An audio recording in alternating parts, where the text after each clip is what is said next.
یوسف علیہ السلام حسن مصطفیٰ صلی اللہ علیہ وآلہ وسلم کی ایک تابش ہیں، یعنی دنیا کے سارے حسین و جمیل حسن مصطفیٰ صلی اللہ علیہ وآلہ وسلم کی ایک کہ مجھے آپ کا چہرہ چاند سے بھی زیادہ خوبصورت نظر آتا تھا۔ من کلم تلد النساء خلقتا مبرام من کل عیب کانکا قد خلقتا کما اللہ رب العالمین والصلاة والسلام علی سید الانبیاء والمرسلین۔ تمام دیکھنے والوں کو جنید اقبال کی جانب سے انتہائی محبت کے ساتھ السلام علیکم۔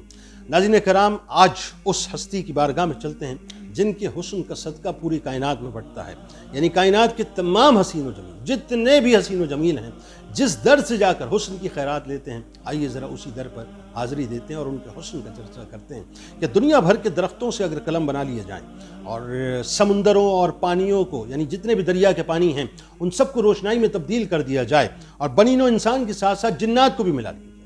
ملا لیجئے اور سب مل کر سرور دو جہاں، مالک کون و مکان، تاجدار کائنات، وجہ وجود کائنات، سید المرسلین، خاتم النبیین، رحمت للعالمین، شفیع المذنبین، سید الاولین والآخرین، سلطان الکونین، جد الحسن والحسین، احمد مجتبیٰ محمد مصطفیٰ صلی اللہ علیہ وآلہ وسلم کے پیکر دل نشین کو ان کے حسن و جمال کی عظمتوں اور تابانیوں کو لکھنا چاہیں اور لکھتے لکھتے فنا ہو جائیں، روشنائی ختم ہو جائے اور خود لکھنے والے بھی لکھتے راہی ملک عدم کی طرف چلے جائیں، مگر پھر بھی یہ ممکن ہی نہیں ناظرین کہ مصطفیٰ کریم صلی اللہ علیہ وآلہ وسلم کے لامحدود حسن اور ان کی سیرت و صورت کے کمال حسن کا حق ادا ہو سکے۔ نہ کسی قلم میں اتنی طاقت مجھے کہنے دیجئے کہ آپ کے حسن و جمال کا احاطہ کر سکے، اور نہ کسی زبان میں یہ فصاحت و بلاغت کہ آپ کے جمال کو بیان کرنے کا حق ادا کر سکے۔ ہو ہی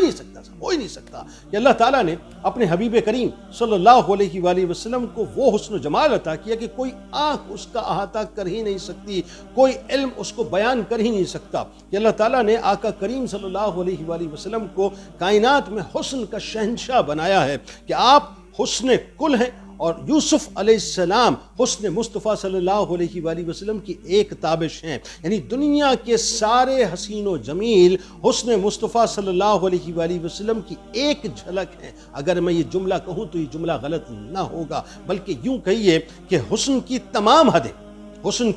حدیں اور اس کی انتہائیں میرے نبی کریم صلی اللہ علیہ وآلہ وسلم کی مبارک ایڑی کی رنگت پر آ کر رک جایا کرتی ہیں کہ اس سے آگے بڑھنا ان کی اوقات نہیں ہے، اور پوری کائنات کا حسن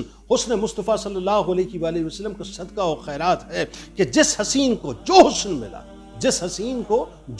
ملا حسن مصطفیٰ صلی اللہ علیہ وآلہ وسلم کا صدقہ ملا۔ اسی لیے حضرت حسان بن ثابت رضی اللہ تعالیٰ عنہ، میں قربان ہو جاؤں ان پر، اپنی آل اولاد کو، اپنے ماں باپ کو ان پر قربان کر دوں، ان نگاہوں پر جو رسول کریم صلی اللہ علیہ وآلہ وسلم کے رخ انور کا دیدار کرتی تھیں اور بار بار دیدار کرتی تھیں، اور سرکار علیہ السلام اپنا ممبر مبارک ان کو عطا فرماتے تھے اور اس پر بیٹھ کر وہ سرکار مدینہ صلی اللہ علیہ وآلہ وسلم کی نعت بیان کیا کرتے تھے۔ وہ آنکھیں جب سرکار کے حسن کو دیکھتی تھیں تو وہ زبان کیا کہتی تھی؟ وہ کہتی تھی کہ وَأَحْسَنُ مِنْكَ لَمْ تَلِدْ قَطُّ عَيْنِي وَأَجْمَلُ مِنْكَ لَمْ تَلِدِ النِّسَاءُ خُلِقْتَ مُبَرًّا مِنْ كُلِّ عَيْبٍ كَأَنَّكَ قَدْ خُلِقْتَ كَمَا تَشَاءُ۔ کہ میری آنکھ نے آپ جیسا حسین و جمیل دیکھا ہی نہیں، کیونکہ کسی ماں نے آپ جیسا حسین و جمیل جنا ہی نہیں۔ آپ تو ہر عیب سے پاک پیدا کیے گئے، اور آپ ایسے پیدا کیے گئے جیسا کہ آپ خود چاہتے تھے۔ حضرت ابو ہریرہ رضی اللہ تعالیٰ عنہ فرماتے ہیں کہ میں نے رسول اللہ صلی اللہ علیہ وآلہ وسلم سے زیادہ کسی کو حسین نہیں دیکھا۔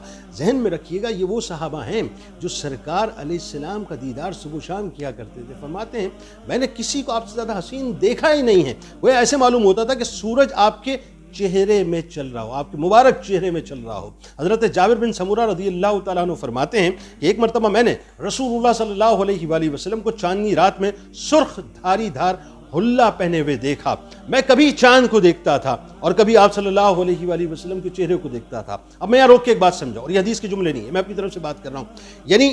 حدیث میں یہاں تک تو جملے آتے ہیں، اس کے بعد آپ نے بتا دیا کہ جی مجھے کیا پسند آیا، وہ آگے میں جا کے آپ کو بتلاتا ہوں۔ لیکن میں ذرا ویژولائز کر رہا تھا اس بات کو، اس حدیث پاک کو پڑھنے کے بعد، کہ ایسا تو نہیں ہوا ہوگا نا کہ ایک مرتبہ دیکھا ہوگا، یعنی یہ بالکل اس طرح کا انداز ہوگا کہ کبھی سرکار علیہ السلام کے رخ انور کو دیکھتے ہوں گے، کبھی چاند کو دیکھتے ہوں گے، پھر رخ انور کو دیکھتے ہوں گے، پھر چاند کو دیکھتے ہوں گے، یعنی ایک عجیب کیفیت میں مبتلا ہوں گے، اور اس کیفیت کے بعد جب عشق غالب آیا یعنی یوں کہیے کہ حسن مصطفیٰ صلی اللہ علیہ وآلہ وسلم نگاہوں پر غالب آیا تو آپ نے فرمایا کہ مجھے آپ کا چہرہ چاند سے بھی زیادہ خوبصورت نظر آتا تھا۔ ناظرین کرام، حضرت ابو طفیل دوسی رضی اللہ تعالیٰ عنہ جو نبی کریم صلی اللہ علیہ وآلہ وسلم کا حلیہ مبارک بیان کرنے والے صحابہ ہیں، یعنی آپ سے حضرت ابو سعید خدری رضی اللہ تعالیٰ عنہ نے حسن مصطفیٰ صلی اللہ علیہ وآلہ وسلم کے بارے میں پوچھا۔ اچھا، یہ صحابہ کا طرز تھا، صحابہ آپس میں رسول کریم صلی اللہ علیہ وآلہ وسلم کے بارے میں پوچھا کرتے تھے، گو کہ خود بھی دیکھتے تھے، خود مشاہدہ کرتے تھے سرکار کی عادات کا، سرکار کے اطوار کا، سرکار کے چلنے پھرنے کا، اٹھنے بیٹھنے کا،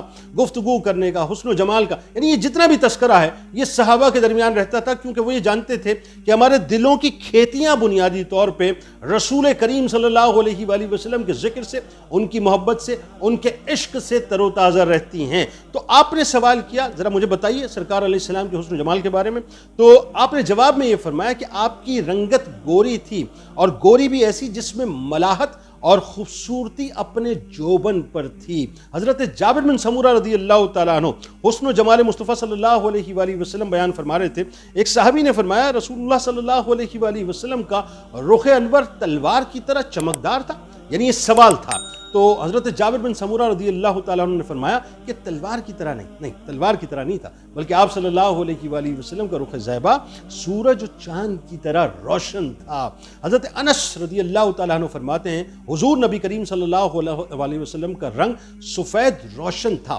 پسینے کی بوند حضور نبی کریم صلی اللہ علیہ وآلہ وسلم کے چہرہ اقدس پر ایسی نظر آتی تھی جیسا کہ موتی ہیں۔ اور علامہ قرطبی رحمۃ اللہ علیہ فرماتے ہیں کہ حضور کا پورا حسن و جمال ظاہر نہیں کیا گیا، اگر آپ کا پورا حسن و جمال ظاہر کیا جاتا تو ہماری آنکھیں آپ کی دیدار کی طاقت نہ رکھتی تھیں۔ بلکہ میں آپ کو ایک اور بات بتاؤں، حضرت ابو بکر صافہ رضی اللہ تعالیٰ عنہ فرماتے ہیں کہ جب میں اور میری والدہ اور میری خالہ حضور نبی کریم صلی اللہ علیہ وآلہ وسلم سے بیعت کر واپس حاضر ہوئے تو میری والدہ اور میری خالہ نے کہا کہ ہم نے اس شخص کی مثل خوبصورت چہرے والا نہیں دیکھا، ہم نے اس شخص کی مثل خوبصورت چہرے والا نہیں دیکھا۔ یعنی پھر وہ آگے فرماتے ہیں کہ پاکیزہ لباس والا، نرم اور میٹھے کلام والا کوئی نہیں دیکھا، اور ہم نے دیکھا کہ جب گفتگو کرتے تھے تو ان کے منہ سے نور نکلتا تھا۔ بلکہ آئیے نا ذرا آپ کو لیے چلتا ہوں ہماری آپ کی ماں حضرت عائشہ صدیقہ سلام اللہ علیہا کی بارگاہ میں سرکار مدینہ صلی اللہ علیہ وآلہ وسلم کے حسن و جمال کے بارے میں کیا خوبصورت بات آپ نے فرمائی۔